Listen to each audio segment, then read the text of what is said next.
Like we said, the CRF250R's happier engine means you won't be shifting as often, but Honda went ahead and made changes to its already buttersmooth 5-speed gearbox, too. It's a subtle update, but it's in there. The 2016 model gets a new shift drum stopper with a bearing added to the roller in order to improve shifting feel under load. We're sure that's going to be important to someone, but when you are already recognized for having among the best clutch and transmission action in the class, it seems superfluous to us. Then again, we aren't full-blown factory stars who mercilessly pound through the gears with clutch-less upshifts and downshifts for 30-minute motos. So perhaps there is a reliability angle to consider as well.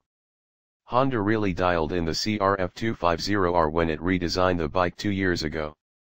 The 2016 chassis is the same as last year's, complete with the redesigned subframe that was created to help save weight and improve the ergos. The light steering CR can hunker down and track through ruts without any issues. Save weight and improve the ergos. The CRF250R has been recognized as a great handling machine since its redesign, and before it, and its chassis specs are identical to last year's machine for good reason. Its narrow, aluminum perimeter frame boasts a low center of gravity that allows the rider to carve a berm or rail through a rutted corner with ease.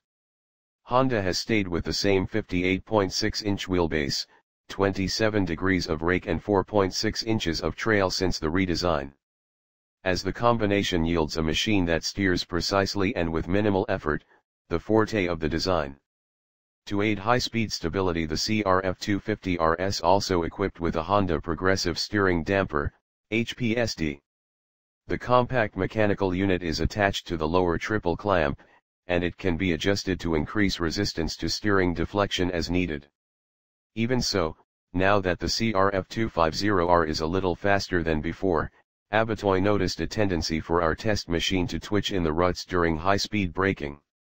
Fortunately, this little handling quirk was easily fixed thanks to one of the many changes Honda made to the 2016 CRF250R's 49mm Showa SFF TAC air fork.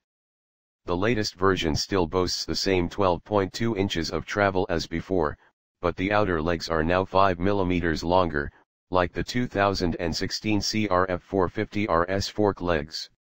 However, unlike the 450, Honda has set the fork legs to protrude 5mm above the top of the 250's clamp rather than flush with it, thus giving the rider another way to tune the CRF's handling character. Lowering the fork legs in the clamp, so that ends of the legs are flush, greatly improves the 250R's resistance to braking bump forces through the bars for fast riders.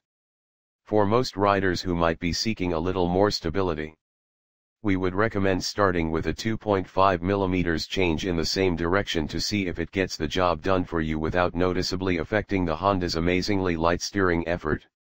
Honda also attempted to improve the overall fork action of the SFF TAC. As before, the air chambers are incorporated in the left leg, while the right leg houses the damping cartridge. But unlike other Showa air fork designs used by its competition, the CRF250R houses all three air chambers, inner chamber, outer chamber, balance chamber, inside the fork.